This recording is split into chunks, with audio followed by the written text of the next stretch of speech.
Sebelum lanjut ke cerita selanjutnya, yuk subscribe dan like. Absen dulu di kolom komen ya ah. Bau anggur mahal, parfum desainer, dan kesuksesan yang diolesi janji-janji palsu memenuhi udara Grand Ballroom Hotel Maharaja. Pesta tahunan mewah PT Kencana Jaya malam itu adalah etalase kemewahan, tempat para eksekutif dan pemegang saham berlomba memamerkan status mereka. Lampu kristal raksasa memancarkan cahaya keemasan yang memantul dari ratusan gelas sampanye dan perhiasan berlian, menciptakan aura gemerlap yang sekaligus menyesakan. Di tengah lautan gaun sutra dan tuxedo mahal, Alea merasa seperti sehelai kain katun yang tersesat. Alea tiba 15 menit terlambat. Bukan karena ia ingin membuat drama, melainkan karena ia menghabiskan waktu terlalu lama memastikan kedua anak mereka telah tidur nyenyak. Ia mengenakan gaun koktail berwarna biru tua yang sudah berusia 3 tahun. Gaun terbaik yang ia miliki, yang dulunya ia beli untuk merayakan kenaikan jabatan Bima. Gaun itu bersih, sederhana, dan jelas tidak bisa bersaing dengan kreasi adibusana yang dikenakan wanita-wanita lain malam itu. Sejak menikah 7 tahun lalu, Bima selalu enggan mengajaknya ke acara perusahaan. Alasannya selalu sama. Kau harus menjaga rumah, Alea. Acara seperti ini membosankan untuk ibu rumah tangga sepertimu. Namun, kali ini, setelah desakan keras dari sekretaris Bima sendiri, yang mendikte bahwa kehadiran pasangan wajib untuk acara penghargaan kepemimpinan, Bima terpaksa mengalah.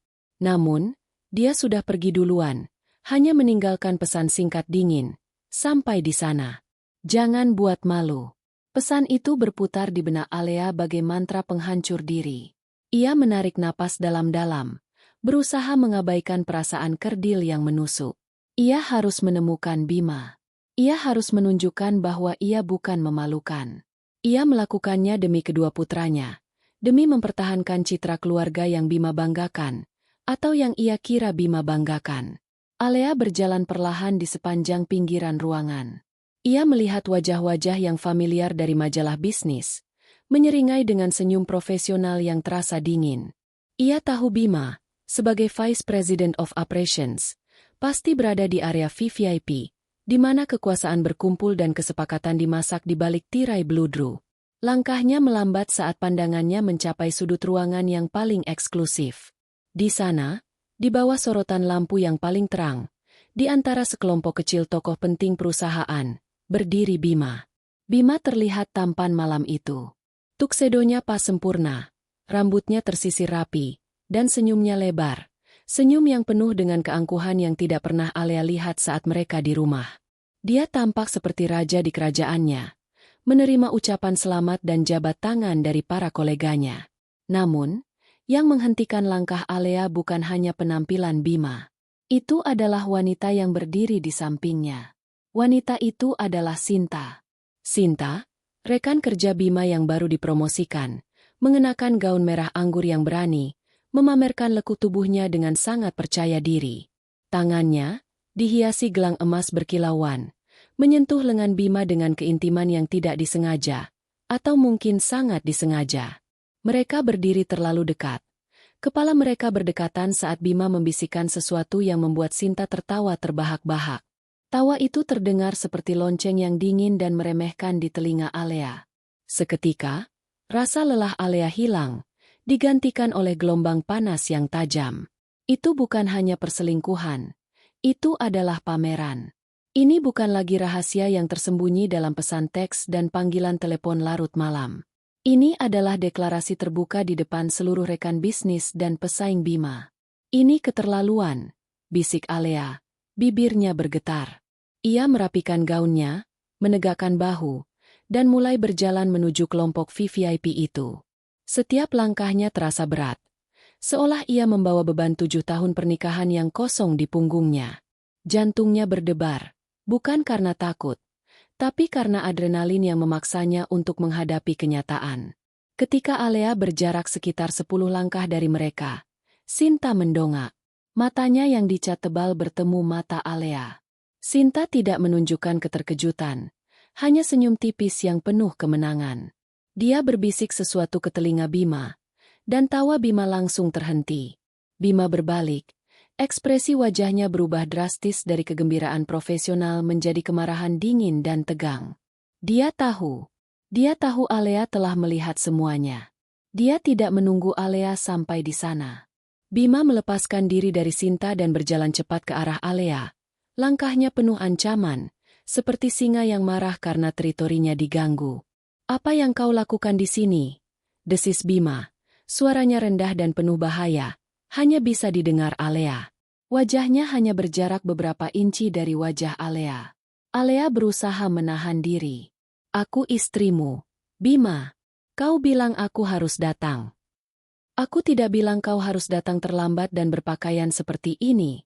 Bima memindai Alea dari atas ke bawah dengan tatapan jijik yang tak disamarkan. "Pergi sekarang juga. Aku sedang berbicara dengan calon investor besar. Jangan ganggu aku." Sinta, yang kini ikut mendekat, menyilangkan tangan di dada dan berujar dengan nada dibuat-buat manis yang menusuk. "Aduh, Mbak Alea, kenapa terburu-buru? Bima kan sedang sibuk. Kami sedang mendiskusikan strategi perusahaan yang sangat rahasia. Bisakah Anda tunggu di lobi saja?" Tawa kecil yang menyertai kata-kata Sinta membuat Alea sadar bahwa ia sedang dipermainkan. Itu adalah penghinaan publik yang terencana. Tapi sebelum Alea sempat membalas, Bima sudah membuat gerakan isyarat ke arah sudut ruangan. Tak lama kemudian, sebuah bayangan tegap dan seragam bergerak mendekat. Itu adalah Pak Dirman, kepala keamanan hotel, berjalan dengan langkah sigap. "Tolong, Pak Bima," tanya Pak Dirman dengan hormat. Bima menatap Alea dengan ekspresi penuh kekejaman yang tak pernah ia tunjukkan sebelumnya. "Pak Dirman," kata Bima. Suaranya cukup keras hingga menarik perhatian beberapa tamu di dekatnya. "Tolong antar wanita ini keluar. Dia bukan bagian dari tamu undangan kami. Saya curiga dia penyusup." Alea terpaku. Bima tidak hanya mengusirnya. Bima menyebutnya penyusup. Di depan puluhan orang. Sinta menyeringai. "Puas. Tentu saja. Namanya tidak ada di daftar. Saya sudah memastikan, Pak Dirman. Hanya Nyonya Bima yang boleh masuk, dan itu adalah saya." Cahaya kristal di atas kepala Alea terasa memudar.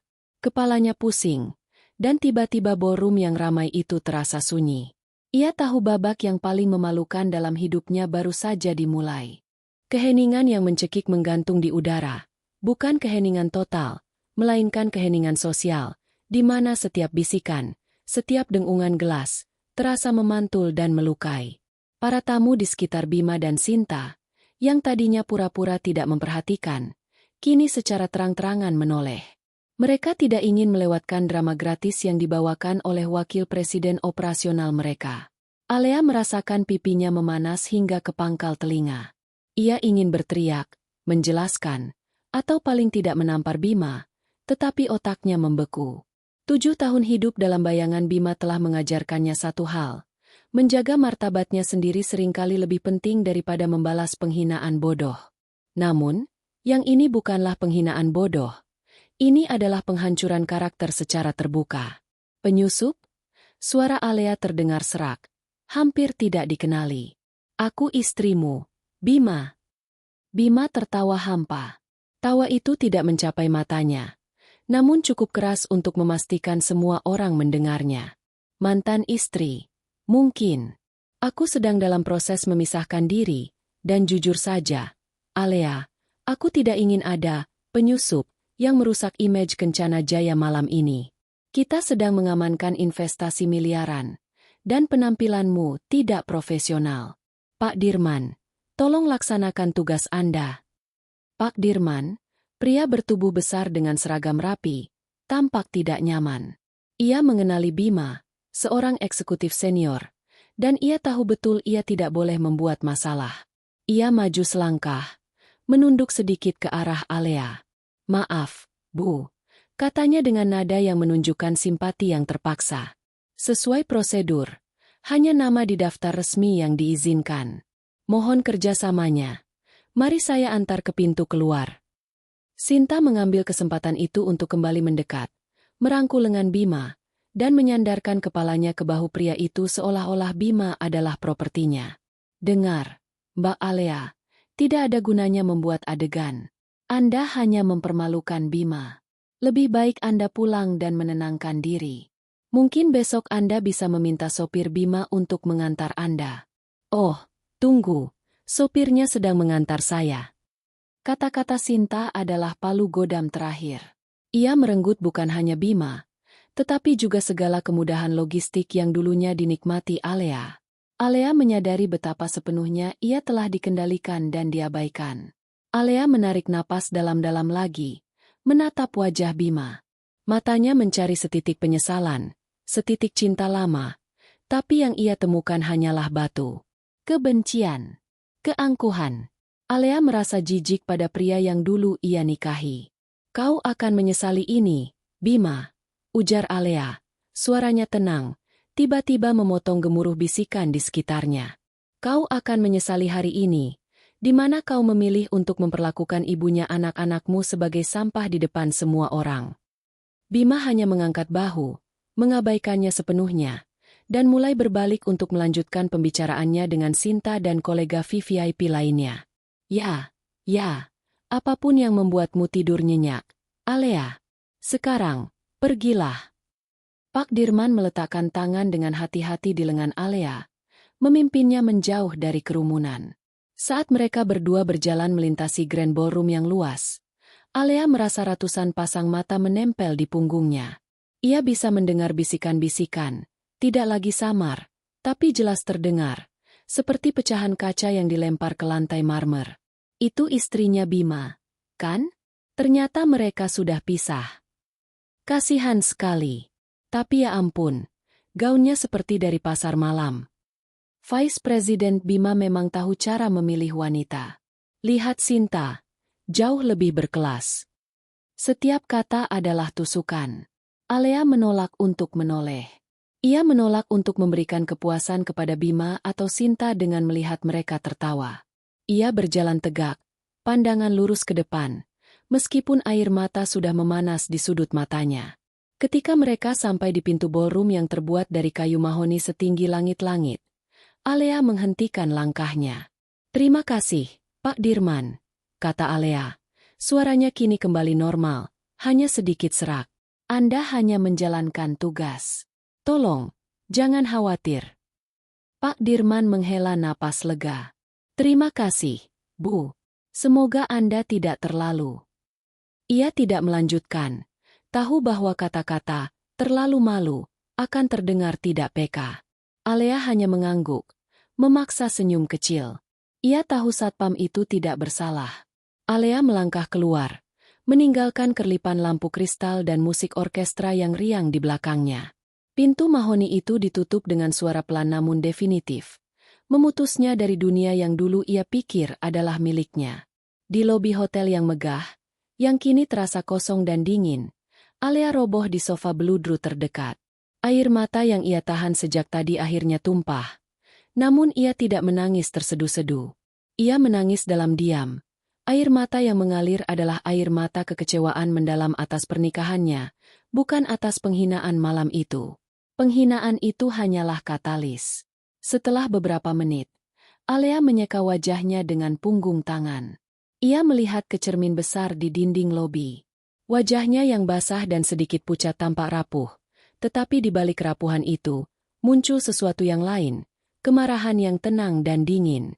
Ia menyadari bahwa Bima dan Sinta tidak hanya ingin membuatnya pergi dari pesta. Mereka ingin memastikan dia tidak akan pernah bisa kembali ke lingkaran itu. Mereka ingin dia kembali ke rumah dan menjadi Alea yang mereka kenal. Ibu rumah tangga yang pasif, yang hanya tahu mengurus anak dan tidak berdaya tanpa uang Bima. Itu adalah kesalahan terbesar mereka. Mereka telah melupakan siapa Alea yang sebenarnya. Ia merogoh tas tangan lamanya yang sederhana. Di dalamnya, di samping dompet dan kunci mobil, tersimpan sebuah ponsel sederhana, model lama, yang hanya ia gunakan untuk 1 atau 2 nomor kontak darurat. Nomor-nomor yang, selama 7 tahun ini, tidak pernah perlu ia hubungi. Nomor-nomor yang terpisah dari jaringan sosial dan profesional Bima. Nomor-nomor yang, jika ditekan, dapat memicu gempa bumi di jajaran direksi Kencana Jaya. Alea mengamati ponsel itu. Bodinya terbuat dari plastik, kusam, kontras dengan smartphone Bima yang berkilauan. Ia menimbang-nimbang. Apakah ia benar-benar harus melakukan ini? Melibatkan ayah dalam kekacauan pribadinya? Mengingat senyum sinis Sinta dan tatapan kosong Bima, Alea mengambil keputusan. Mereka ingin bermain. Baik, ia akan menunjukkan kepada mereka bahwa dirinya bukan bidak catur, tetapi sang ratu yang bisa menjatuhkan seluruh papan. Jari Alea yang gemetar, namun pasti, menekan tombol panggil. Layar ponsel plastik yang kusam itu menyala, menerangi sedikit ketegasan baru di wajah Alea. Jari telunjuknya yang ramping menahan tombol panggil, sebuah tindakan yang terasa bagai menekan detonator. Nomor itu tersimpan dengan nama sandi yang sederhana, penasihat. Bukan ayah, bukan Tuan Hardiman, hanya penasihat. Nama sandi yang ia gunakan untuk memisahkan kehidupan domestiknya dengan kehidupan lain. Kehidupan yang Bima tidak pernah tahu. Ponsel itu berdering 2 kali sebelum diangkat. Suara di seberang sana dalam, tenang, dan memiliki otoritas yang tak terbantahkan. Suara yang selama ini menjadi jangkar bagi Alea, dan fondasi bagi seluruh kerajaan Kencana Jaya. "Halo, Ayah," panggil Alea. Suaranya kini kembali normal, dingin, dan profesional, tanpa sedikit pun sisa air mata atau rasa malu dari beberapa menit lalu. Alea menarik napas. Matanya yang tajam menatap kosong ke pintu ballroom. "Alea, ada apa?" "Kau tahu, aku sedang dalam rapat penting dengan Dewan di kantor cabang," jawab suara Tuan Hardiman, sedikit terkejut. Pria itu jarang sekali mengadakan panggilan darurat, dan Alea tahu Tuan Hardiman pasti berada di ruang kerjanya yang terkenal sunyi, ribuan kilometer jauhnya di luar kota. "Aku di Hotel Maharaja, Ayah." "Di pesta Kencana Jaya," ujar Alea. "Aku baru saja diusir oleh Satpam karena namaku tidak ada di daftar." "Bima yang melakukannya." Hening. Sunyi di ujung telepon itu lebih mematikan daripada ledakan. "Diusir." Tuan Hardiman mengulang kata itu dengan nada yang sangat pelan, seolah-olah ia sedang memproses sesuatu yang absurd dan tidak mungkin. "Di pesta perusahaanku? Alea, katakan padaku, apa yang terjadi?" Alea menceritakan insiden itu dengan ringkas, tanpa melebih-lebihkan emosinya, hanya menyampaikan fakta. Bima dan Sinta, lelucon tentang penyusup dan penghinaan di depan para kolega. Ia tidak meminta simpati, ia memberikan laporan. "Dia sengaja menghapus namaku dari daftar, Ayah." Lalu Bima dan gundiknya menertawaiku. "Bima ingin memperjelas statusku sebagai mantan di depan semua orang." Suara Tuan Hardiman kembali, kali ini tidak lagi terkejut, melainkan penuh amarah yang terkontrol, amarah seorang pria yang kekuasaannya telah diinjak-injak di depan umum. "Anak kurang ajar itu," desis Tuan Hardiman. "Dia tidak tahu siapa yang dia sentuh. Dia pikir dia bisa mempermainkan nama baik keluarga Hardiman di depan umum?" Bima benar-benar telah melampaui batas. Alea tahu, bagi ayahnya, masalah ini bukan lagi soal perselingkuhan atau perceraian. Ini adalah masalah wibawa dan kehormatan dinasti bisnis yang telah ia bangun selama 40 tahun. "Ayah," potong Alea, menghentikan ayahnya yang tampaknya siap untuk memanggil seluruh dewan direksi saat itu juga. "Dengarkan aku. Jangan bertindak gegabah. Jangan hubungi Bima sekarang. Kita harus ingat mengapa aku menyembunyikan identitas ini sejak awal. Inilah rahasia yang terjalin erat dengan pernikahan Alea dan Bima. Alea, terlepas dari perannya sebagai CEO yang tersembunyi dan putri tunggal Tuan Hardiman, selalu menginginkan pernikahan yang normal. Setelah menyaksikan banyak pernikahan bisnis ayahnya yang penuh intrik dan motif tersembunyi, Alea bersumpah untuk menemukan cinta yang murni. Ketika ia bertemu Bima, seorang eksekutif muda yang ambisius namun masih rendah hati, Alea memutuskan untuk menjalani kehidupan sederhana, tanpa mengandalkan nama besar keluarganya. Bima hanya tahu bahwa Alea adalah anak seorang pengusaha kaya dari luar kota yang ingin hidup sederhana. Alea sengaja tidak menyelesaikan S2-nya di luar negeri dan memilih menjadi ibu rumah tangga, agar Bima bisa fokus pada karir. Ia mundur, membiarkan Bima mendaki tangga karir Kencana Jaya, percaya bahwa Bima adalah pria yang jujur. Alea ingin Bima mencintainya karena dirinya, bukan karena warisan yang ia bawa. Tuan Hardiman, dengan segala keengganannya, menghormati permintaan putrinya. Ia menjamin bahwa identitas Alea sebagai pewaris tunggal dan pemegang saham mayoritas aktif, melalui wali amanat, akan dirahasiakan sepenuhnya dari Bima dan jajaran direksi. Ia hanya mengizinkan Alea memegang satu nomor kontak darurat itu, untuk keadaan darurat yang mengancam Kencana Jaya atau dirinya. Aku mengerti, Nak. Kau ingin dia mencintaimu, bukan uang kita, kata Tuan Hardiman, suaranya melembut. Tapi sekarang, dia tidak hanya tidak mencintaimu. Dia menggunakan kepercayaan dan kerendahan hatimu sebagai senjata untuk mempermalukanmu. Dan dia menggunakan perusahaan kita untuk menunjukkan dominasinya, tambah Alea tajam. Aku harus menghentikannya. Ayah, hari ini adalah puncaknya. Jika dia bisa menghapus namaku dari daftar tamu, besok dia bisa menghapus namaku dari wasiat. Aku tidak akan membiarkan anak-anakku menyaksikan ibunya dipermalukan di depan umum. Alea kini berdiri, berjalan mondar-mandir di lobi. Ia mengakhiri langkah mundurnya. Ayah, aku ingin kau melakukan satu hal. Alea memerintah, bukan meminta. Otoritas itu muncul secara alami, seolah-olah ia tidak pernah meninggalkannya. Hubungi kantor cabang. Batalkan rapat Anda dengan Dewan. Datang ke Hotel Maharaja. Sekarang, jangan memberitahu siapapun alasannya. Dan yang terpenting, Alea berhenti di depan cermin, menatap pantulan dirinya, yang kini tampak tinggi dan mengancam. Dan yang terpenting, jangan memberitahu Bima bahwa aku adalah alasan Anda datang.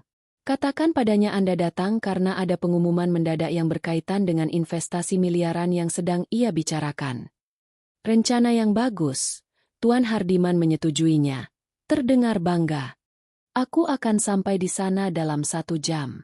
Bagaimana denganmu? Aku akan kembali ke pesta, jawab Alea, menekan tombol untuk mengakhiri panggilan.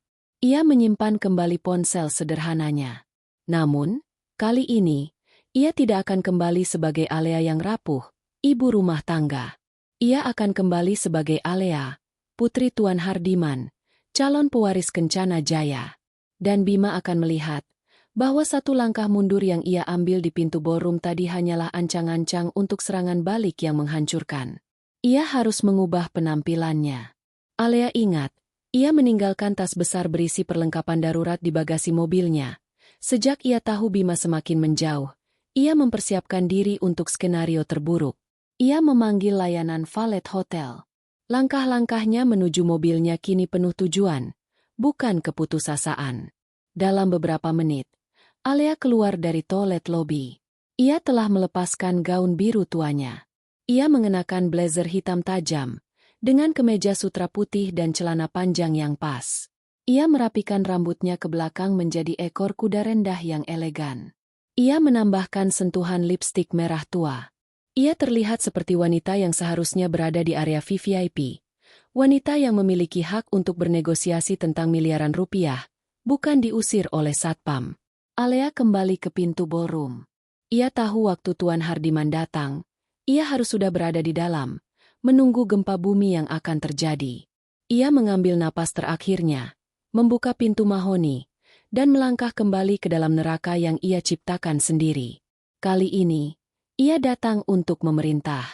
Alea melangkah melewati pintu mahoni ballroom Maharaja untuk kedua kalinya malam itu. Kali ini, tidak ada ketidaknyamanan, tidak ada rasa malu, dan yang paling penting, tidak ada satpam yang berani menghentikannya. Bahkan Pak Dirman, yang berdiri diam di posisinya, hanya mampu membalas tatapan Alea dengan anggukan hormat yang cepat. Wajahnya menunjukkan kebingungan yang samar. Pria itu mungkin merasakan perubahan drastis, tetapi tidak tahu apa yang menyebabkannya. Transformasi Alea, meskipun hanya melibatkan pakaian dan tata rias, secara psikologis sangat kuat. Gaun biru tua yang memudar telah digantikan oleh blazer hitam yang dibuat khusus dan celana panjang sutra, memancarkan siluet tajam dan otoriter. Kemeja putihnya yang elegan memberikan kontras yang bersih. Rambutnya, yang tadinya terurai agak berantakan, kini ditarik ketat menjadi ekor kuda rendah, memperlihatkan garis rahang yang tegas. Ditambah sapuan lipstik merah tua, Alea tidak lagi terlihat seperti ibu rumah tangga yang rapuh, melainkan seorang eksekutif tangguh yang baru saja menyelesaikan negosiasi bernilai jutaan. Aura di sekelilingnya telah berubah. Dari kehangatan yang mengundang iba menjadi dinginnya ketidaktersentuhan.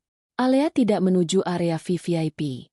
Ia bergerak dengan sengaja ke salah satu meja bundar yang berada agak jauh, di mana ia bisa mengamati pemandangan dengan jelas tanpa menjadi pusat perhatian, setidaknya untuk saat ini. Ia mengambil segelas air putih dari nampan pelayan yang lewat dan menyesapnya perlahan. Ia membutuhkan kejernihan. Waktu Tuan Hardiman tiba adalah sekitar 1 jam dari sekarang. Waktu itu cukup untuk menyusun strategi dan membiarkan ketegangan mendidih di dalam ruangan. Dari posisinya, ia bisa melihat Bima dan Sinta dengan sempurna. Mereka kembali ke tengah lingkaran VVIP, berinteraksi dengan Tuan Adi, salah satu pemegang saham independen yang terkenal keras kepala, dan Nyonya Rita, Kepala Departemen Keuangan. Bima tampak bersemangat, mengobrol tawa dan menganggukkan kepala dengan penuh percaya diri. Sinta, di sisi lain, tampak menikmati perannya sebagai Nyonya Bima yang baru.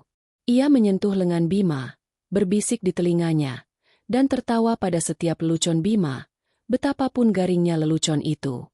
Alea bisa melihat bagaimana Sinta memandang Bima, bukan dengan cinta, tetapi dengan perhitungan. Sinta melihat Bima sebagai tangga, sebuah batu loncatan yang akan membawanya keluar dari posisi manajer menengah dan masuk ke jajaran sosial yang lebih tinggi. Pemandangan itu tidak lagi membuat Alea sakit. Itu justru membebaskannya. Alea menyadari bahwa selama ini, Bima tidak pernah menginginkan Alea yang ia temui. Bima menginginkan koneksi yang ia dapatkan melalui pernikahannya, sambil tetap menjaga citra self-made man di kantor. Ironis sekali, pikir Alea. Bima mati-matian berusaha membuktikan dirinya di Kencana Jaya, tanpa tahu bahwa wanita yang dinikahinya, yang ia pikir hanya anak orang kaya dari luar kota, adalah satu-satunya orang yang bisa memberinya perusahaan itu. Alea mengingat kembali rahasia yang ia dan ayahnya simpan dengan sangat ketat. Tuan Hardiman telah mendaftarkan mayoritas sahamnya ke dalam perwalian atas nama Alea sejak 3 tahun lalu, menjadikannya pemegang saham mayoritas aktif, meskipun wewenang eksekutifnya dibekukan sampai ia memutuskan untuk mengaktifkannya. Perjanjian itu didorong oleh 2 hal, keinginan Tuan Hardiman untuk pensiun dan keinginan Alea untuk hidup secara anonim, jauh dari intrik korporasi. Bima mendaki tangga karir Kencana Jaya dengan meritokrasi murni, tanpa bantuan nepotisme, yang memang Alea inginkan. Ia ingin melihat apakah Bima benar-benar pria berintegritas yang ia kenal. Selama ini, Alea mengamati dari balik layar, laporan keuangan, keputusan strategis, dan bahkan laporan perilaku karyawan yang masuk ke wali amanat Kencana Jaya selalu ia baca. Alea tahu bahwa dalam 6 bulan terakhir, Bima mulai menunjukkan gejala keserakahan, manipulasi data untuk memproyeksikan keuntungan yang terlalu optimis, dan terutama, penyalahgunaan kekuasaan, yang puncaknya adalah memalsukan daftar tamu dan mempermalukan istrinya. Perlakuan Bima malam ini bukan hanya urusan rumah tangga. Itu adalah indikasi cacat karakter yang mendalam, yang dapat membahayakan integritas Kencana Jaya. Bima menggunakan aset perusahaan, satpam, daftar tamu resmi, untuk tujuan pribadi yang keji. Dan itu adalah garis merah Alea. Alea mengeluarkan ponsel lama itu sekali lagi, bukan untuk menelepon, tetapi untuk melihat waktu. Tinggal 40 menit lagi. Ia menyadari bahwa ia tidak hanya berencana untuk menceraikan Bima, ia berencana untuk mengaktifkan seluruh kekuasaannya. Ia tidak hanya akan mengambil kembali hidupnya, ia akan mengambil alih perusahaannya. Konsekuensi dari penampilannya malam ini akan menjadi monumental bagi semua orang yang terlibat. Beberapa eksekutif mulai memperhatikan Alea. Sosoknya yang baru dan tegas tidak cocok dengan gambaran ibu rumah tangga yang pernah mereka lihat sekilas dalam pertemuan keluarga perusahaan yang sangat jarang. Mereka saling berbisik, mencoba mengidentifikasi siapa wanita baru yang tiba-tiba memancarkan aura, "Jangan ganggu aku," yang sekuat ini. Sinta sesekali melirik ke arah Alea. Alea melihat tatapan Sinta menyipit. Bingung. Sinta jelas mengenali wajah Alea, tapi tubuh Alea yang baru, pakaiannya, dan sikapnya yang dingin membuatnya ragu. Apakah itu benar-benar wanita menyedihkan yang baru saja diusir?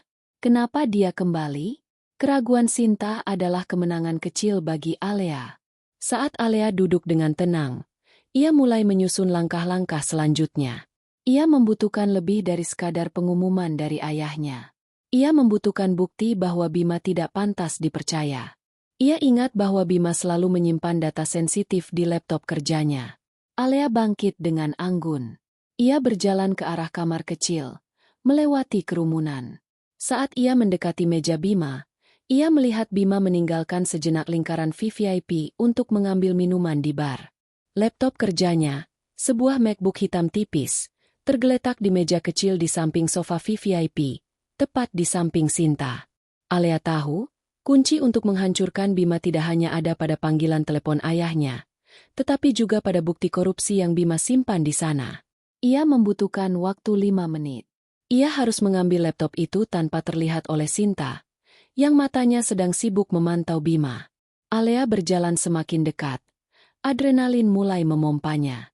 Ini adalah permainan yang jauh lebih berbahaya daripada drama rumah tangga. Ini adalah pengambil alihan kekuasaan yang penuh risiko. Alea mengamati pergerakan Bima dan Sinta dengan fokus setajam laser. Bima kini berdiri di bar, memesan single malt untuk dirinya sendiri dan segelas koktail berwarna cerah untuk Sinta. Jarak Bima dari mejanya sekitar 20 langkah. Sinta, sementara itu, duduk di sofa VVIP, sibuk berbicara dengan Nyonya Rita, sesekali melirik ke arah Bima dengan senyum genit. Laptop MacBook hitam Bima tergeletak di meja marmer kecil, hanya beberapa inci dari tangan Sinta. Alea tahu ini adalah kesempatan terbaiknya. Kepercayaan dirinya, yang kini didukung oleh blazer tajam dan tekad baja, adalah senjata terbaiknya. Jika ia ragu, ia akan terlihat mencurigakan. Ia berjalan lurus menuju area VVIP. Ia tidak menyelinap. Ia berjalan dengan langkah terukur, seolah-olah ia memiliki tujuan yang sah dan mendesak. Ketika Alea berjarak sekitar 2 meter dari meja Bima, ia mengambil inisiatif. Ia tidak memandang Sinta, melainkan berbicara kepada Nyonya Rita dengan nada penuh hormat namun tergesa-gesa. Nyonya Rita, maaf mengganggu. Saya Alea. Bisakah saya meminjam laptop Bima sebentar?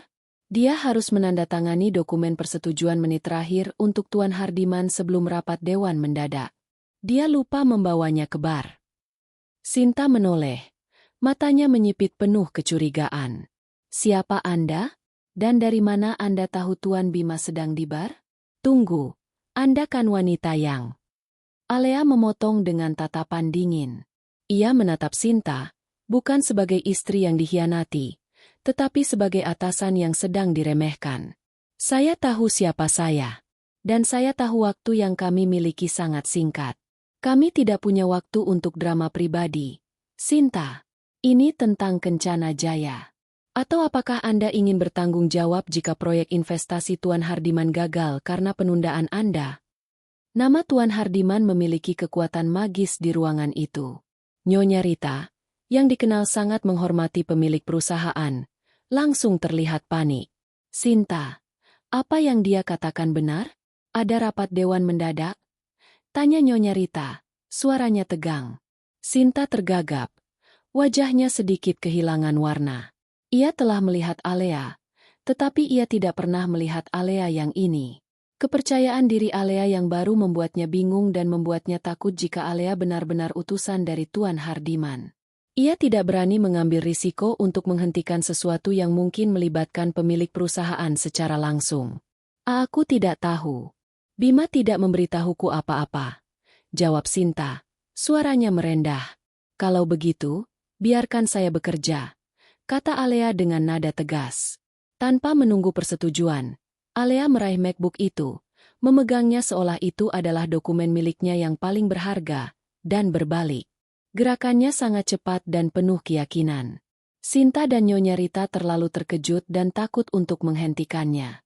Bima, yang kembali dari bar, melihat Alea melangkah pergi dengan laptopnya. Dia mulai berjalan cepat ke arah Alea. Dahinya berkerut. Alea! Hei! Apa yang kau lakukan dengan laptop kerjaku? Alea tidak menjawab. Ia berjalan cepat menuju kamar kecil wanita. Ketika Bima mencoba mengikutinya, Pak Dirman, yang berada di dekat pintu, tiba-tiba berjalan memotong jalan Bima. "Maaf, Pak Bima. Hanya tamu wanita yang diizinkan masuk ke area ini," ujar Pak Dirman dengan sikap kaku. Pak Dirman, yang masih bingung dengan penampilan Alea yang berubah, memutuskan untuk berhati-hati dan hanya menjalankan prosedur. Bima mendesis frustrasi. "Sialan! Wanita itu akan menghancurkan sesuatu." Di dalam kamar kecil, Alea mengunci dirinya di salah satu bilik. Tangannya gemetar, bukan karena takut, tapi karena sensasi adrenalin yang luar biasa. Ia menyalakan laptop Bima. Untungnya, Bima, dengan kecerobohan khas pria yang terlalu percaya diri, tidak mengunci laptopnya. Alea langsung tahu apa yang harus dicari. Sebagai putri pemilik perusahaan, ia memiliki akses rahasia ke jaringan internal Kencana Jaya. Ia tahu Bima menyimpan dokumen di folder bernama Investasi Rio 2024 Final. Ia membuka folder itu. Di dalamnya, ia menemukan beberapa lembar Excel dan presentasi PowerPoint. Alea dengan cepat memindai data yang ditampilkan. Benar saja. Ia menemukan dua versi laporan. Satu, versi asli yang menunjukkan bahwa proyek investasi baru memiliki risiko tinggi dan proyeksi keuntungan yang moderat. Dan yang kedua, versi yang dimanipulasi, yang menunjukkan keuntungan fantastis dan risiko yang diabaikan. Bima telah memalsukan angka. Tujuannya jelas, mengesankan Tuan Hardiman dan jajaran direksi agar Bima bisa mendapatkan bonus besar dan promosi. Dan ia melakukannya saat malam pesta perusahaan. Alea dengan cepat mengambil foto resolusi tinggi dari versi laporan palsu dan perbandingan dengan data aslinya menggunakan ponsel lama itu. Bukti terkumpul. Tepat saat ia selesai, ponsel lamanya bergetar. Sebuah pesan teks dari penasihat. "Aku tiba." Alea melihat jam tangannya. 35 menit. Ayahnya lebih cepat dari perkiraan. Ini saatnya. Alea menyimpan laptop Bima di tasnya. Dia tidak akan mengembalikannya. Dan keluar dari kamar kecil, kembali ke aula. Saat Alea muncul, ia melihat Bima sedang berdebat sengit dengan Sinta. Sinta mencoba meyakinkan Bima bahwa ia sudah mencoba menghentikan Alea. Tetapi Bima sudah terlalu marah. Tiba-tiba, musik orkestra yang riang itu berhenti. Keheningan menyergap seluruh ballroom. Semua mata tertuju pada pintu VVIP. Di sana, dikawal oleh dua pengawal pribadinya, berdiri Tuan Hardiman. Pemilik perusahaan, yang seharusnya berada di luar kota, tiba-tiba muncul di pesta tahunan. Atmosfer langsung berubah dari santai menjadi tegang dan penuh hormat. Bima, melihat Tuan Hardiman, langsung melupakan Alea. Wajahnya berseri-seri. Berpikir Tuan Hardiman datang untuk memujinya atas negosiasi investasi yang sedang ia tangani. Tuan Hardiman tidak menuju ke Bima. Ia langsung menghampiri meja VVIP dan mengambil mikrofon dari podium yang tadinya hanya digunakan untuk pengumuman ringan. "Selamat malam semuanya." Suara Tuan Hardiman bergemuruh, tenang namun penuh otoritas. "Maaf mengganggu malam Anda. Ada hal mendesak yang harus saya umumkan mengenai integritas perusahaan kita." Wajah Bima dan Sinta mulai menunjukkan kerutan kebingungan. Mereka saling pandang. Tuan Hardiman berhenti sejenak. Matanya yang tajam menyapu seluruh ruangan, hingga akhirnya berhenti tepat pada Bima. Lalu, Bima merasakan getaran di sakunya. Teleponnya berdering. Itu adalah nomor kantor pusat Kencana Jaya yang hanya digunakan untuk panggilan internal dari Dewan Direksi. Bima menarik ponselnya. Dan sebelum ia sempat menolak panggilan itu, Tuan Hardiman berbicara lagi ke mikrofon. "Kepada Bapak Bima Prasetya, mohon angkat telepon Anda. Panggilan ini berasal dari kantor wali amanat perusahaan, dan ini adalah pemberitahuan yang sangat penting."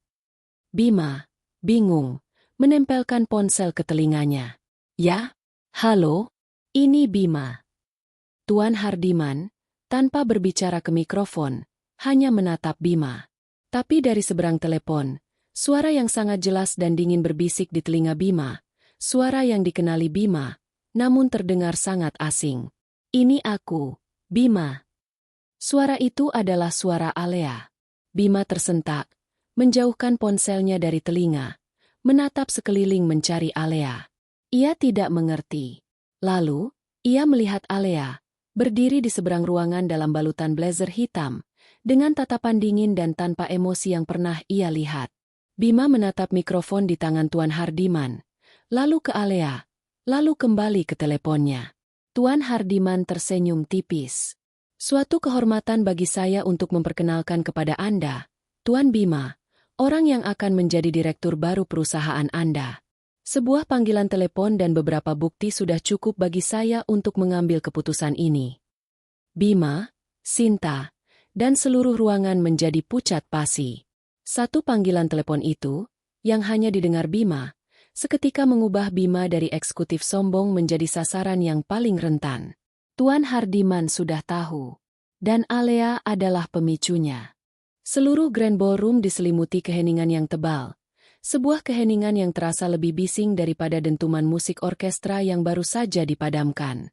Semua mata terpaku pada Tuan Hardiman, pemilik Kencana Jaya, yang berdiri di atas podium. Namun, pandangan Tuan Hardiman, dan kini pandangan ratusan orang lainnya, tertuju pada Bima Prasetya. Bima berdiri kaku, ponsel di tangannya terasa dingin. Suara Alea, suara istrinya, yang berbisik, "Ini aku, Bima," dari ujung telepon, telah mencerabut semua rasa percaya dirinya. Suara itu bukan suara Alea yang memohon atau menangis, melainkan suara seorang eksekutor yang baru saja menekan tombol. Sinta, yang berada di sampingnya, meraih lengan Bima, wajahnya pucat. "Bima, ada apa? Siapa yang menelepon? Kenapa Tuan Hardiman melihatmu seperti itu?" Bima menepis tangan Sinta. Ia tidak bisa bicara.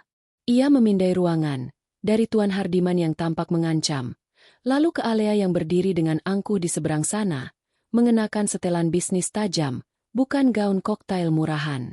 Tiba-tiba, Bima menyadari kengerian situasinya. Kedatangan Tuan Hardiman, kemunculan kembali Alea, dan laptopnya yang hilang, semuanya terhubung oleh satu benang merah yang menakutkan.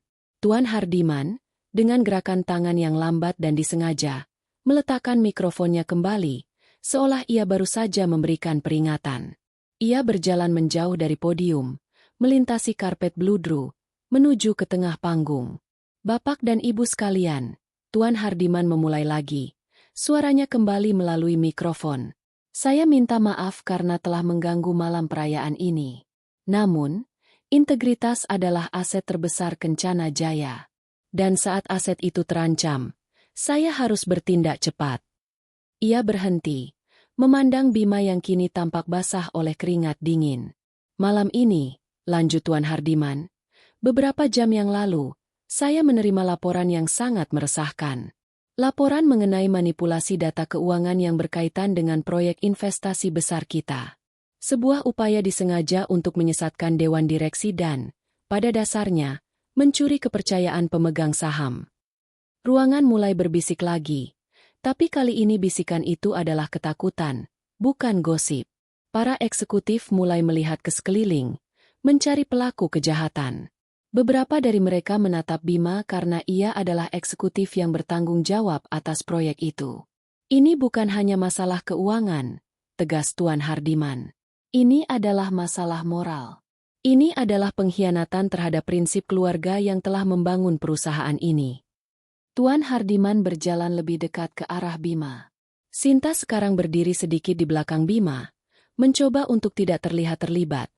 Wajahnya menunjukkan ketakutan yang jelas. "Dan saya punya pengumuman kedua," Tuan Hardiman melanjutkan.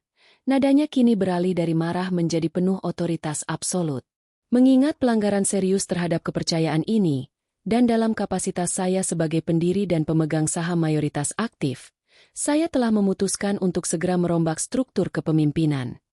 Bima merasakan kakinya lemas. Dia tahu ini bukan lagi tentang cerai. Ini tentang karir dan kehidupannya yang hancur.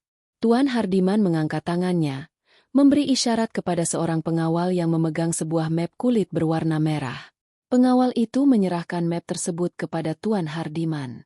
Dengan mengaktifkan klausul yang tertuang dalam perwalian saham, Dan dengan bukti yang telah dikumpulkan malam ini, sebuah bukti yang menunjukkan bukan hanya korupsi profesional tetapi juga pengabaian moral yang mengerikan. Saya dengan ini mengumumkan bahwa Bima Prasetya telah dicopot dari semua posisi eksekutifnya di PT Kencana Jaya, efektif saat ini juga. Suara Tuan Hardiman tidak menggelegar. Namun setiap kata terasa seperti proyektil. Bima terhuyung mundur selangkah. Ia tidak hanya dipecat, ia dieliminasi di depan umum. Sinta, yang menyadari bahwa tangga yang ia naiki baru saja runtuh, mengeluarkan suara napas tertahan. Ia berbalik, menjauhi Bima. Kepada yang lain, khususnya para investor, Tuan Hardiman melanjutkan, memegang map merah itu tinggi-tinggi. Jangan khawatir, Kencana Jaya tidak akan goyah. Karena kepemimpinan yang baru sudah siap untuk mengambil alih kendali, dengan integritas yang jauh lebih teruji. Tuan Hardiman kini menoleh, mencari seseorang di antara kerumunan. Seluruh ruangan mengikuti pandangannya. Saya berterima kasih kepada putri saya, yang telah menjalankan tugas terberatnya, menguji kejujuran suaminya sendiri dengan menyembunyikan identitas aslinya. Dan malam ini, dia telah membuktikan bahwa dia tidak hanya cerdas dalam manajemen tetapi juga memiliki keberanian moral yang dibutuhkan untuk membersihkan nama perusahaan. Tuan Hardiman mengulurkan tangannya, dan semua orang melihat ke arah yang ditunjuknya.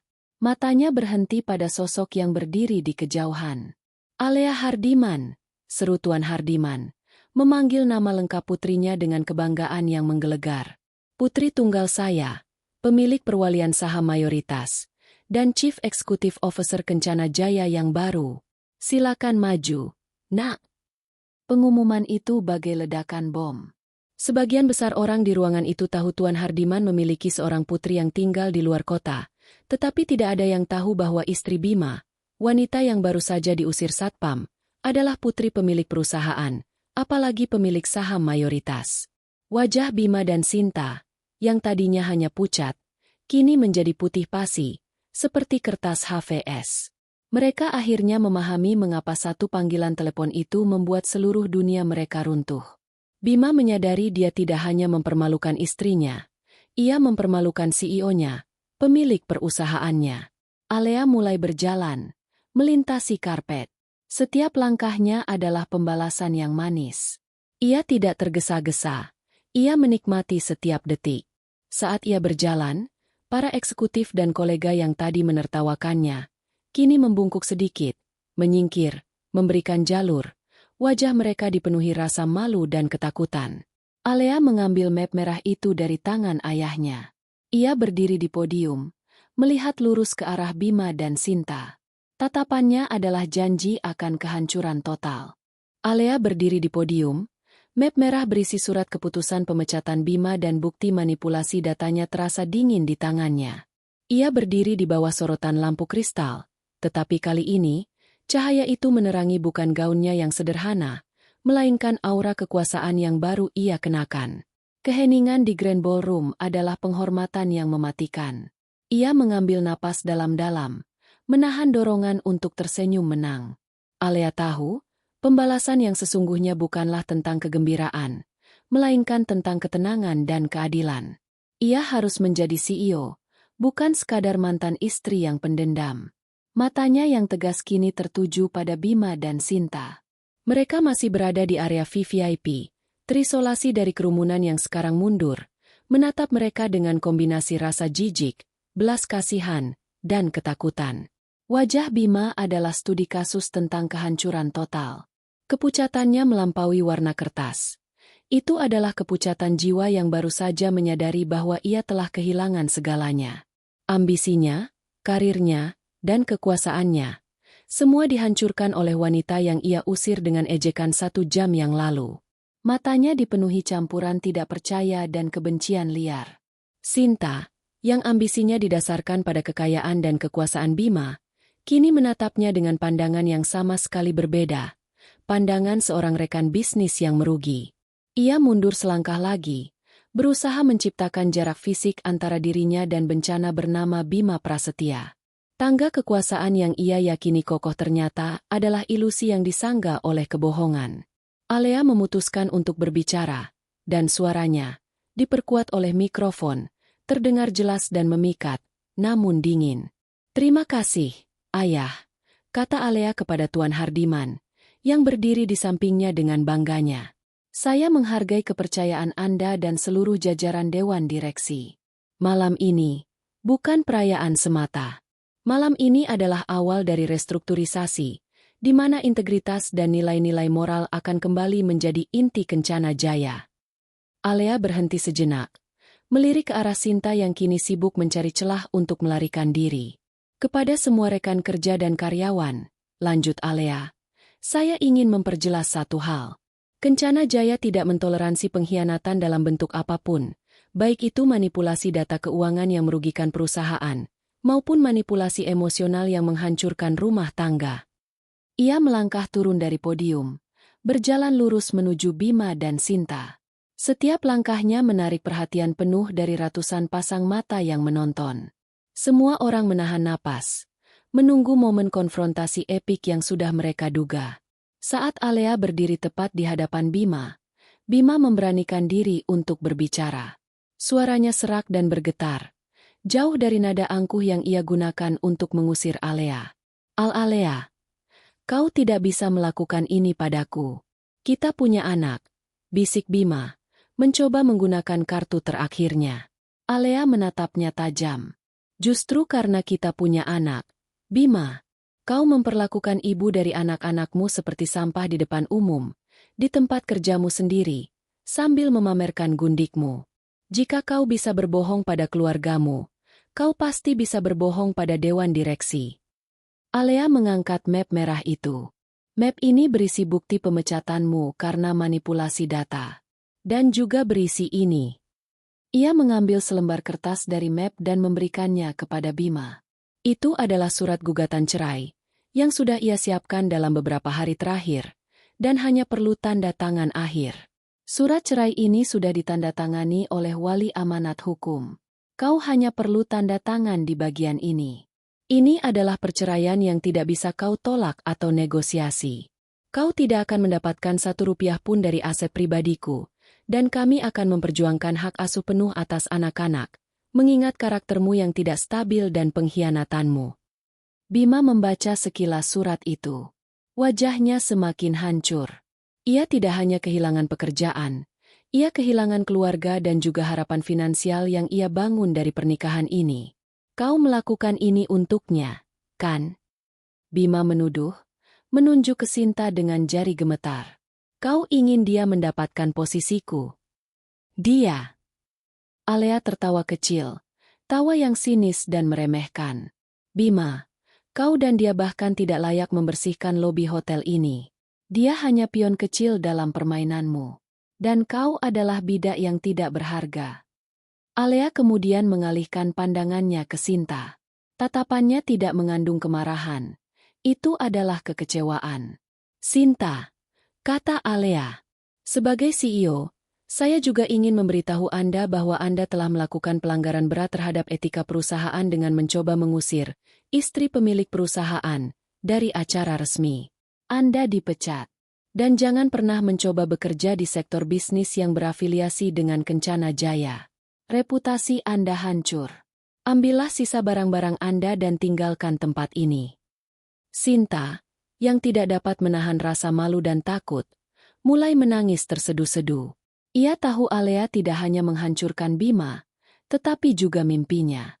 Sinta berbalik dan melarikan diri, berlari kencang keluar dari Grand Ballroom tanpa melihat ke belakang.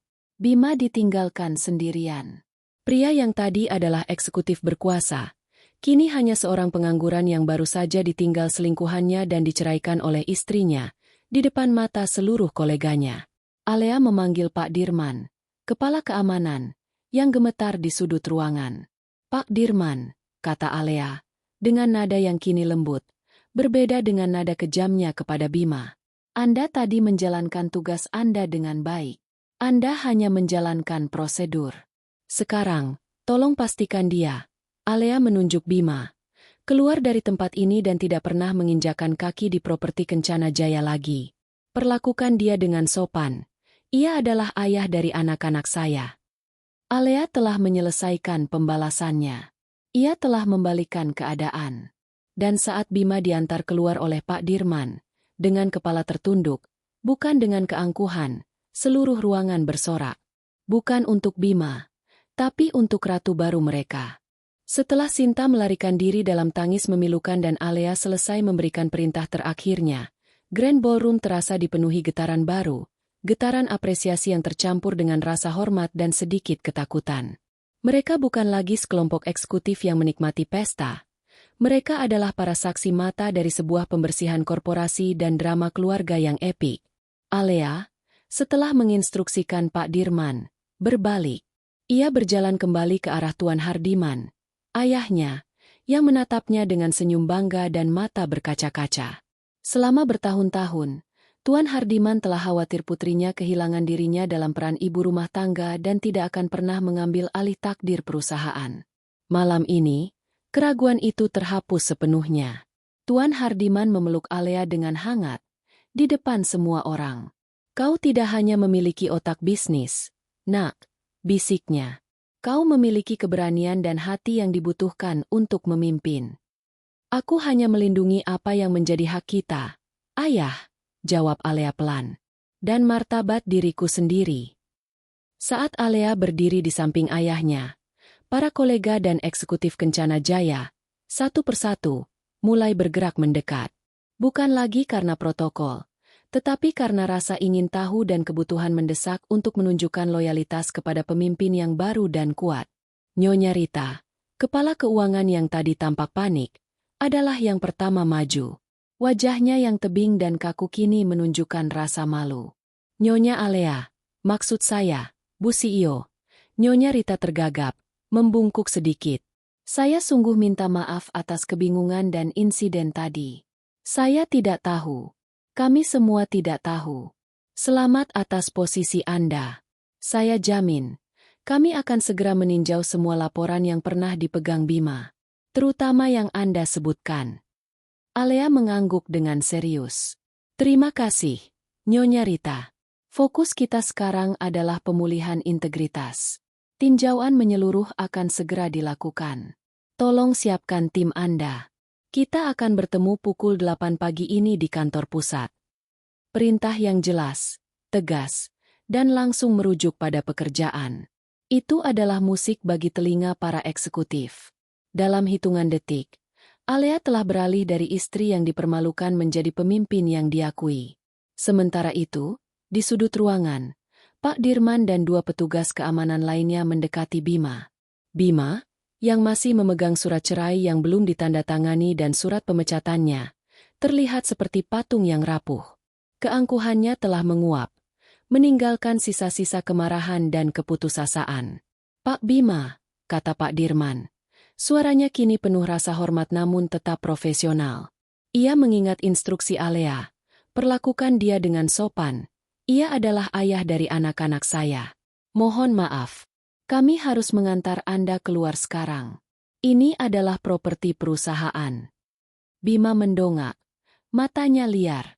Aku akan menghubungi pengacaraku. Aku tidak bisa dipecat begitu saja. Aku telah mengabdikan hidupku untuk perusahaan ini. Silakan, Pak. Jawab Pak Dirman dengan tenang. Tapi langkah hukum Anda tidak akan mengubah fakta bahwa Nyonya Alea adalah pemilik mayoritas dan telah mencopot Anda secara sah. Sekarang, mari kita hindari keributan lebih lanjut. Saat Pak Dirman dengan hati-hati meletakkan tangannya di bahu Bima untuk membimbingnya pergi, Bima sempat menoleh ke arah Alea. Matanya bertemu dengan mata mantan istrinya itu. Kau akan menyesalinya, Alea. Geram Bima. Kata-kata terakhirnya penuh kebencian.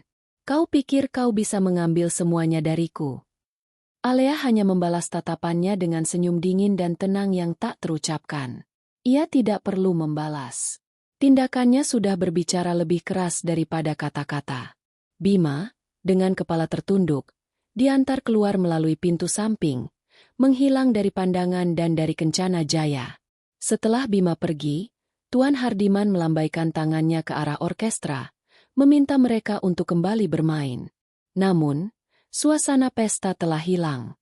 Yang tersisa hanyalah suasana ruang dewan yang mendadak. Alea berbicara lagi ke mikrofon, mengakhiri malam itu dengan nada yang bermartabat. Bapak dan Ibu sekalian, saya tahu malam ini penuh dengan kejutan. Pesta ini resmi saya bubarkan.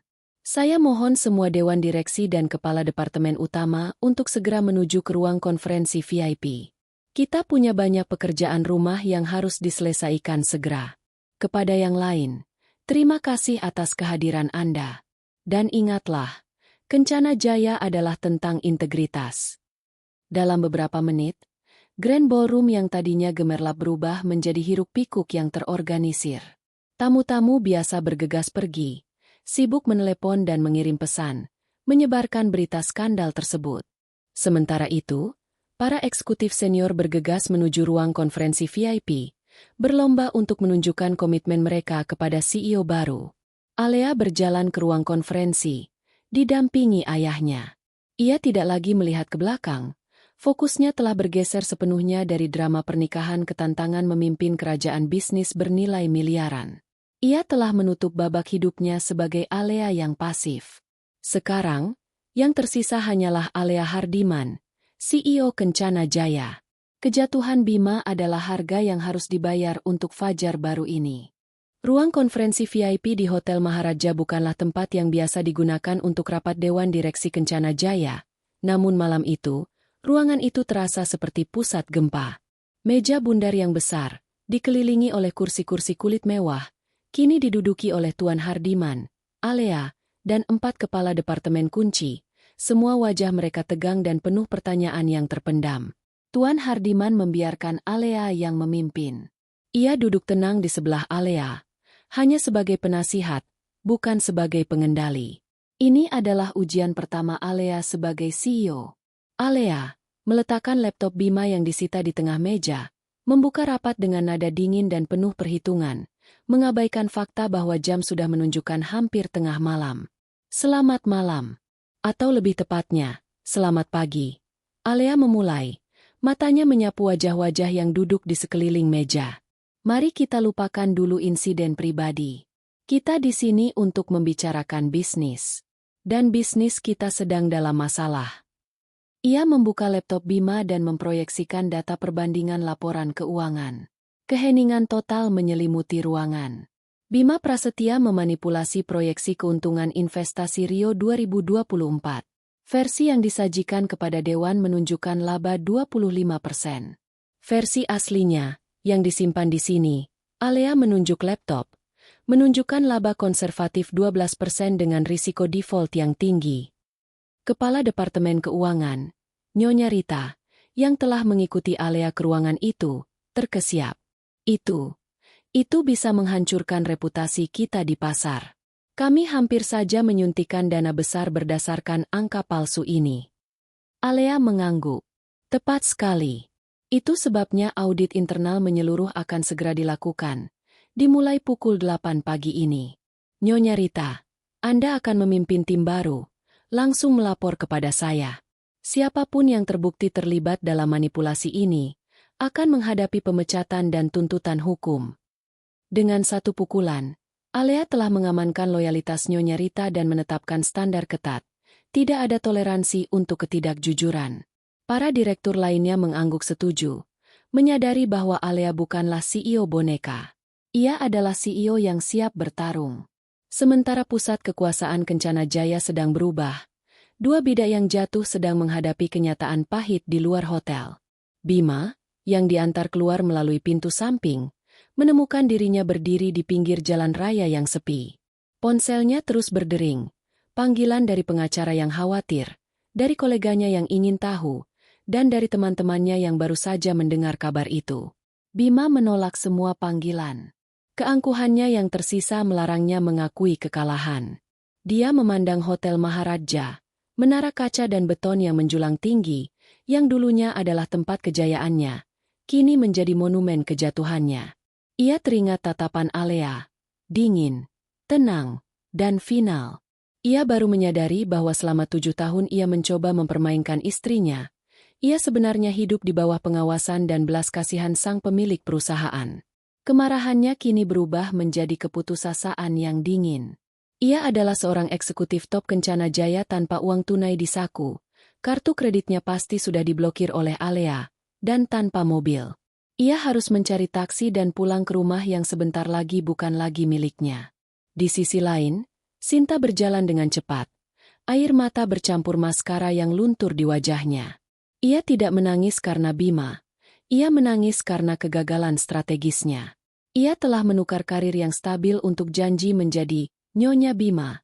Dan kini ia kehilangan keduanya. Ia bersembunyi di balik gerbang taman hotel, dengan panik menelepon seorang kolega, teman, siapapun yang bisa memberinya tempat berlindung. Aku butuh bantuan. Aku dipecat. Bima juga dipecat. Itu semua karena Alea, wanita gila itu. Namun, suara di seberang telepon hanya bisa menjawab dengan dingin. Mereka sudah mendengar rumornya. Alea Hardiman, putri Tuan Hardiman, adalah CEO baru. Tidak ada yang mau berasosiasi dengan Bima atau Sinta. Maaf, Sinta. Aku tidak bisa membantumu. Aku harus menjaga reputasiku. Alea terkenal kejam dalam urusan integritas perusahaan. Sinta menjerit frustrasi. Ia menyadari bahwa ia tidak hanya kehilangan jabatan. Ia telah dicap sebagai penipu dan pengganggu di industri. Ia melihat ke arah Bima yang berjalan sendirian di jalan raya, seperti gelandangan. Sinta menyadari bahwa pria itu tidak berguna lagi baginya. Bahkan, Bima sekarang adalah beban. Di malam yang dingin itu, Bima dan Sinta, yang tadi malam bermesraan, berjalan terpisah, dipisahkan oleh pengkhianatan yang mereka bagi dan kejatuhan yang mereka derita. Alea tidak perlu mengotori tangannya. Ia hanya perlu menunjukkan kartu asnya. Dan malam itu, permainan telah berakhir. Sementara itu, di ruang konferensi, Alea menutup rapatnya. Rapat ditutup. Istirahatlah sejenak. Aku akan memastikan Bima dan pengacaranya dihubungi tentang jadwal pembagian aset anak-anak. Tapi untuk Kencana Jaya, kita harus bekerja keras. Selamat malam. Alea telah memimpin rapat pertamanya. Ia telah memenangkan pertempuran. Dan kini ia siap untuk memenangkan perang. Pagi menyingsing di atas Cakrawala Jakarta, mewarnai langit dengan gradasi jingga dan emas. Sinar matahari pertama menyusup melalui jendela kaca di lantai teratas Hotel Maharaja, menerangi ruang konferensi VIP yang kini kosong, kecuali satu orang. Alea. Alea masih mengenakan setelan bisnis hitamnya, meskipun sudah hampir 6 jam sejak pesta dibubarkan. Ia menghabiskan sisa malam itu dengan merumuskan rencana aksi mendesak, menunjuk tim audit baru, dan memastikan semua langkah hukum untuk memblokir aset Bima demi kepentingan anak-anak telah berjalan. Tuan Hardiman telah pergi 1 jam yang lalu, meninggalkannya sendirian sebagai CEO yang berkuasa penuh. Ia berdiri di dekat jendela, memandang ke arah pusat kota. Pandangannya tidak lagi diwarnai keputusasaan, melainkan ketenangan yang mendalam. Kebencian telah hilang, digantikan oleh pemahaman yang jelas. Bima dan pengkhianatannya adalah alat yang ia butuhkan untuk melangkah maju, untuk mengambil kembali identitasnya yang sebenarnya, yang selama ini ia sembunyikan di balik peran istri dan ibu rumah tangga. Ia menarik napas lega. Ini adalah Fajar yang sebenarnya. Fajar dari Alea Hardiman yang baru. Ia mengeluarkan ponsel lamanya dan mengirim pesan singkat terakhir ke Tuan Hardiman. Terima kasih. Aku akan menangani sisanya. Di saat yang sama, Bima baru saja tiba di rumahnya. Rumah besar dan mewah yang dibangun atas nama Alea, sebagian besar dengan uang perwalian Alea yang ia tidak ketahui. Ia berjalan masuk ke dalam, menemukan rumah itu sunyi. Anak-anak masih tidur. Asisten rumah tangga menyambutnya dengan pandangan campur aduk antara simpati dan rasa takut, karena mereka sudah mendengar kabar dari sopir yang kembali lebih awal. Bima segera naik ke kamarnya. Kekalahan pahit dan memalukan di depan seluruh dunia bisnisnya memberinya energi yang destruktif. Ia ingin menghancurkan sesuatu. Ia ingin berteriak. Namun, di atas meja kerja di kamarnya, ia menemukan sebuah surat. Amplop putih polos dengan tulisan tangan Alea yang rapi. Ia merobek amplop itu dengan marah. Isinya bukan surat cinta terakhir atau permohonan, melainkan pemberitahuan resmi. Kepada Bima Prasetya. Per hari ini, pukul 3, berdasarkan putusan pengadilan darurat yang diajukan oleh wali amanat saham, Status pernikahan kita telah dibatalkan dengan alasan pengkhianatan dan penipuan moral. Anda diperbolehkan tinggal di properti ini hanya sampai pukul 12 siang ini. Setelah itu, rumah ini akan disegel untuk sementara waktu dalam rangka pembagian aset yang sah untuk kepentingan kedua anak kita. Kartu kredit dan akses ke rekening bersama telah diblokir. Dana pribadi Anda yang tidak terafiliasi dengan Kencana Jaya akan dibekukan oleh tim hukum kami hingga sidang hak asuh selesai. Tujuan saya bukan menghukum Anda secara finansial, tetapi melindungi anak-anak dari pengaruh buruk Anda. Anda dapat mengambil pakaian dan barang-barang pribadi Anda sebelum batas waktu yang ditentukan. Setelah itu, semua akses akan dicabut. Alea Hardiman, CEO PT Kencana Jaya. Bima membacanya lagi, lalu meremas kertas itu di tangannya. Pengadilan darurat? Wali amanat saham? Itu bukan hanya perceraian. Itu adalah pemusnahan yang terencana dengan cermat, dieksekusi oleh seorang wanita yang ia anggap bodoh dan tidak berdaya. Ia menyadari Alea tidak hanya menceraikannya dari pernikahan, tetapi juga mencabutnya dari semua sumber daya kehidupannya. Ia mencoba menghubungi Sinta, tetapi Sinta tidak menjawab. Tentu saja, Sinta meninggalkannya. Sinta hanya menginginkan kekuasaan, dan Bima kini hanyalah puing-puing kekuasaan. Bima duduk di tepi tempat tidur, air matanya akhirnya mengalir, bukan karena penyesalan atas perbuatannya, tetapi karena penyesalan atas kebodohannya sendiri. Ia telah menukar berlian yang ia miliki, Alea yang setia dan kaya raya, dengan pecahan kaca, Sinta yang ambisius dan manipulatif, dan kini ia tidak punya apa-apa. Sementara Bima meratapi kejatuhannya, Sinta berada di sebuah rumah kos kecil di pinggiran kota, tempat ia sering bertemu dengan Bima secara diam-diam. Setelah diusir dari hotel dan ditinggalkan oleh semua teman-teman bisnisnya, ia menyadari bahwa seluruh jejaring sosialnya kini membencinya. Ia membuang ponselnya. Rumor telah menyebar seperti api. Selingkuhan Bima kini menjadi wanita yang dipecat oleh CEO barunya. Sinta tahu karirnya di industri korporasi Jakarta telah berakhir. Tidak ada perusahaan besar yang mau mengambil risiko mempekerjakan seseorang dengan catatan etika yang sedemikian buruk. Ia adalah korban kolateral dari kecerobohan Bima dan pembalasan Alea yang sempurna. Kembali ke Hotel Maharaja, Alea telah selesai. Ia meninggalkan ruang konferensi VIP, berjalan melalui lobi, dan meminta valet untuk mengambil mobilnya. Ia tidak lagi mengendarai mobil sederhana. Ia mengendarai sedan mewah yang merupakan kendaraan dinas Tuan Hardiman, yang kini menjadi miliknya. Ketika mobilnya melaju keluar dari gerbang hotel, Alea sempat melihat Pak Dirman yang berdiri di posnya. Ia tersenyum kecil dan mengangguk padanya. Pak Dirman membalas dengan hormat yang dalam. Pagi itu, Alea tidak langsung ke kantor. Ia pergi ke rumah. Ia ingin melihat anak-anaknya, memeluk mereka, dan meyakinkan mereka bahwa ibunya baik-baik saja dan sekarang jauh lebih kuat. Di mobil, ia melihat pantulan dirinya di kaca spion. Setelan hitam, rambut rapi, dan pandangan mata yang penuh tekad. Ia telah memenangkan kembali harga dirinya dan perusahaannya. Kisah malam pesta perusahaan itu menjadi legenda di Kencana Jaya. Bagaimana seorang CEO baru membersihkan kebohongan, pengkhianatan, dan korupsi, semuanya dengan satu panggilan telepon dan satu tatapan mata yang dingin. Alea Hardiman tidak hanya menjadi CEO, ia menjadi simbol kekuatan dan integritas yang tidak akan pernah dipertanyakan lagi. Babak hidupnya sebagai istri yang rapuh telah ditutup, dan kini, tirai dibuka untuk babak baru, sang ratu bisnis.